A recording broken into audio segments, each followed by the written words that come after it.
Later. Hello, hello, hello. This is Elizabeth Claire Brewington with Discover Bright Side. And as you know, we live in an area where we have a lot of military. Seymour Johnson Air Force Base is in Goldsboro. And we are very blessed and privileged to have the military as well as to have our veterans.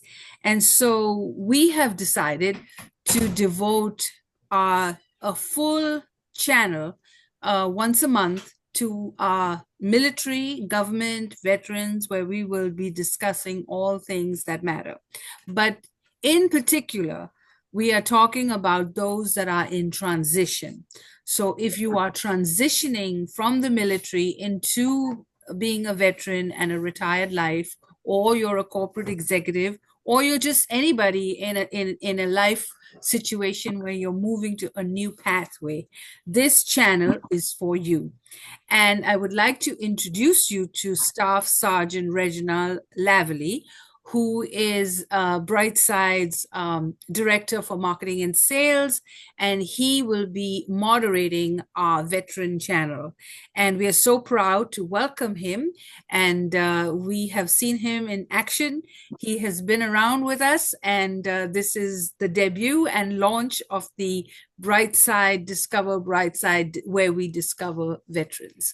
So over to you, Reginald, and take it on. Thank you, Elizabeth.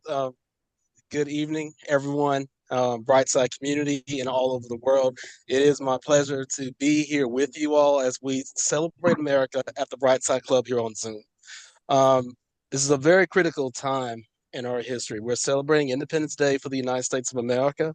This was founded on an idea, and an idea that still lives to this day. And it wouldn't live without the veterans and families and communities who give the sacrifices past, present, and future to keep this idea alive. So when you're at your barbecues, when you're at these different events, think about that when you think about the United States of America. Um, I'm a veteran, served 23 years in the Army. Service never stops, but you didn't come to hear from me. Well, you came to hear from other people who made those sacrifices, and it's my honor and privilege to introduce to you this evening Will DelPlato. Did I get your name correct, sir? You sure did, yes. All right, we're glad that you're with us, Will. If you will, sir, go ahead and tell us about yourself. Tell us what you do, and tell us what America means to you. Well, it's more important what America means to me than about me, but I'll just spend a moment. I was in the Army from 1977 to 1980. I was honorably discharged, and subsequent to that, I had gone to nursing school. So for more than a long time, for 30 plus years, I worked as a registered nurse mostly in hospital, certainly clinical settings. And I retired about 5 years ago. Shortly after I retired, I injured my shoulder, and we could talk about that in a minute. But what America means to me is America is the home of the free, and because it's free because of the brave. I'm grateful that we have the freedoms we have. I'm grateful that we have the rights that we have. And I'm not the first person to say this, but freedom is not free. There's many people who paid a very dear, many have paid the ultimate price. And I'm pleased to be able to celebrate coming up later this week, the 4th of July. Awesome. Thank you very much, Will. What motivated you to become a nurse? Well, prior to get into nursing, I had worked on projects. I was in a business advisory position, and I was working with leaders on 6 month, 12 month, 2 year, 5 year plans. And generally, we're doing well. You put in the plans and it works. But I was a little disappointed that I wasn't seeing the results just right off. Also, I like working with people, and I like helping people. So getting into nursing enabled me to help people, to make a difference. And when you're in ICU, which I was for many years, when you make a change to a medication, whatever, there's many different medications, but when you make a change to a medication, you see a change instantaneously, oftentimes, and sometimes immediately and sometimes a little bit longer. So I got out of what I was doing and to become in healthcare to help people to be able to make a change. And one other reason I did it was I was able to travel many different cities, several different states, lots of different hospitals in particular, but other healthcare areas. And I was able to go travel around and not only was able to work, enjoy my work, but I was also able to enjoy my time off.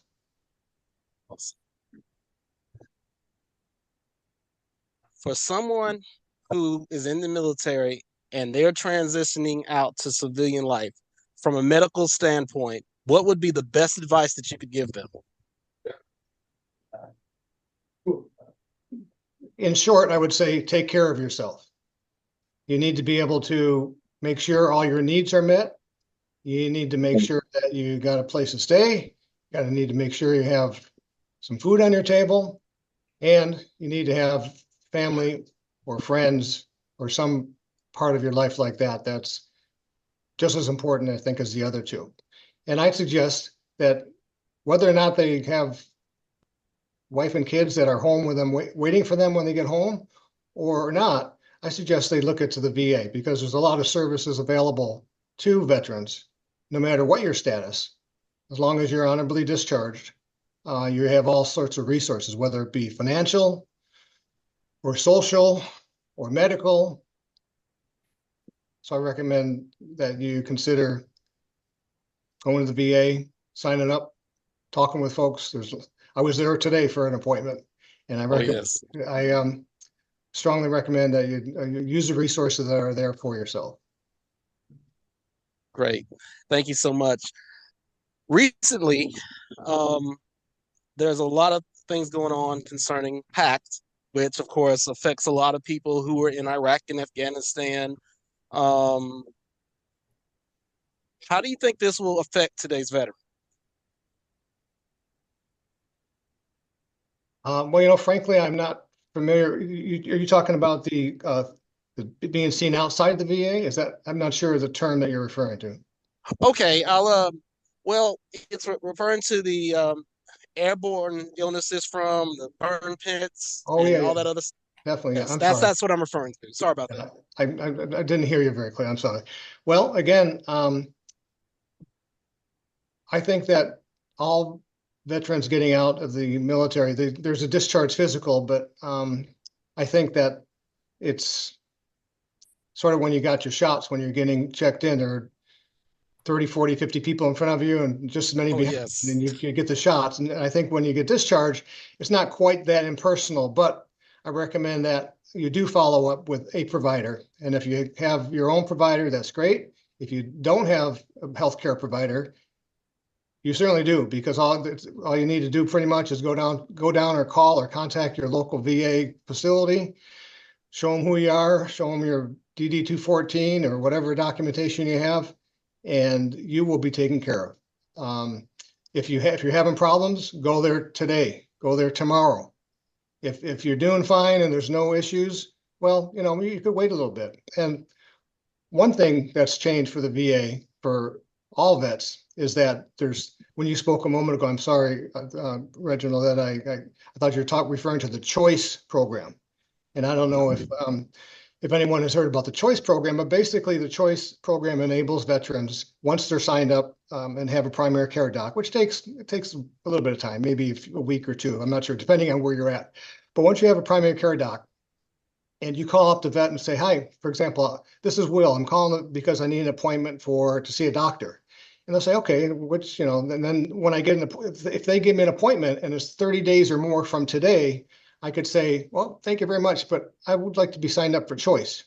And so what the choice basically does is enables you to see a healthcare provider in the community that will take care of whatever your needs are. And I've used the choice program more than one time, and it's advantageous because you have good quality docs like you have at the VA, but you also, not uncommonly, one of my providers is 10-minute walk from my house and a 2-minute drive. So by taking advantage of the choice program, if you can't get into the VA once you sign up, it'd be great because you can be seen. You can be seen by someone who's qualified. And some people I know, I worked for the VA once I was as a nurse. I know some people that drove hours to come and be seen. So by taking advantage of the choice program, you're getting three for the price of one. And I recommend anyone who qualifies for the choice to look at them. Awesome. I've heard about the program, and I'm sure it's played a huge hand in reducing wait times between appointments by having that option, and I'm sure that's why the VA um, have allowed it. I'm sure it's helped many veterans and families. Mr. Hill, you got your hand up. Would you like to join in, sir? Yes, sir. I would most like to do that. Yes, sir. My concept transitioning from the military to being a veteran, we don't have to obey and salute, but we must honor, respect, and give due respect to each and every one of us because we are not in the ranks, but we're still within the ranks, but don't have to obey orders or follow directions. We are at our own leisure. We must realize that we have to do each other our respect for cause and purpose in doing things that we do. Awesome. Thank you for sharing. That is so very true. I have found that be the case. Nearly 4 years removed from my military service. It's amazing. You take the uniform off, but there are certain things that never leave you in terms of what it is, what it's about, and what you embody. And it's amazing. If anybody's ever worn that uniform, you can tell by a person's mannerisms, how they talk, how they walk. You can tell they've served this country in some form. And it's a good thing to carry with such tremendous pride as we walk across these great United States. If there's anything, this question is for you, Will, and we thank you for sharing and giving us the benefit of your expertise and pointing people in the direction of what the VA has to offer and why it's so very important. Well, one thing that the VA has to offer, I've taken notice of, is, as I mentioned, military ranks within the VA system. Mm-hmm. That honor and respect is due in all cases, whether it's coming forth or coming from. And my most enlightened opinion on that is that when I go there for services, mm-hmm. I don't have to obey. I follow orders, but I present what my need in a respectful manner. And if it's discarded without any kind of care or concern, I don't have to rank out and get boastful about it. The best respect I can give is to just lean back and give them a chance to understand which way they're going rather than which way I want them to go, but come back in a nice, respectful way to get their attention as what needs to be done. Absolutely.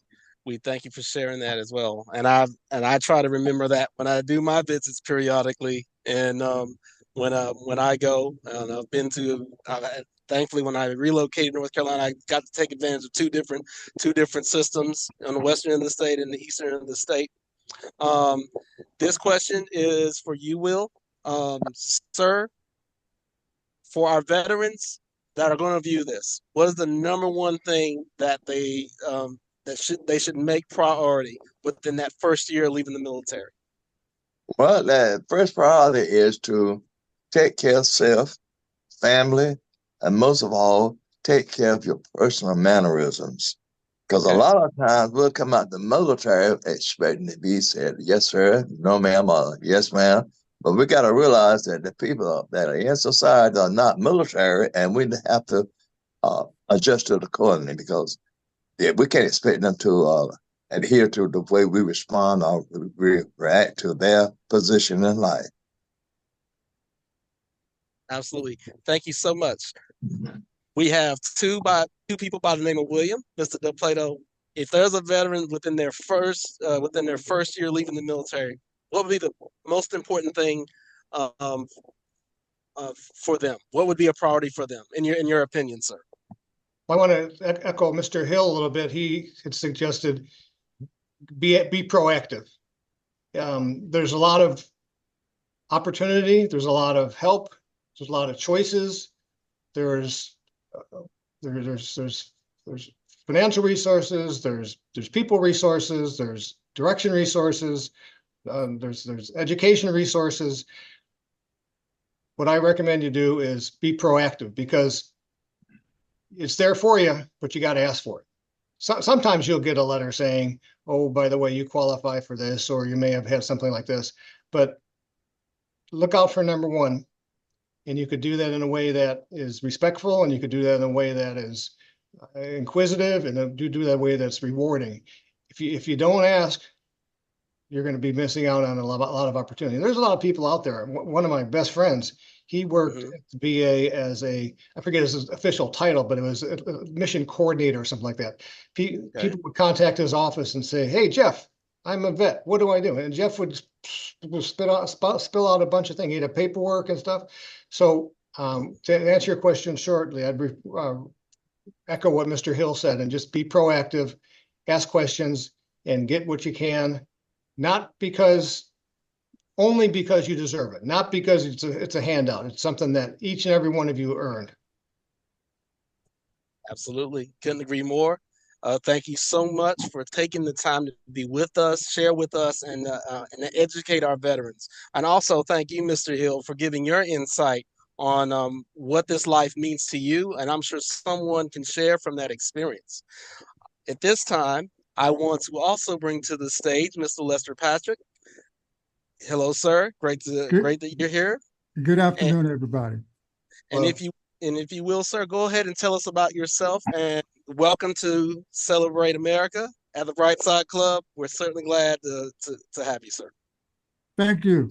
Well, I'm Lester Patrick, and I'm the author of Week Start Unapologetic Present that I've talked about a few times on this call, not in this particular group setting. I'm going to stop and re-record. 1 second. Okay.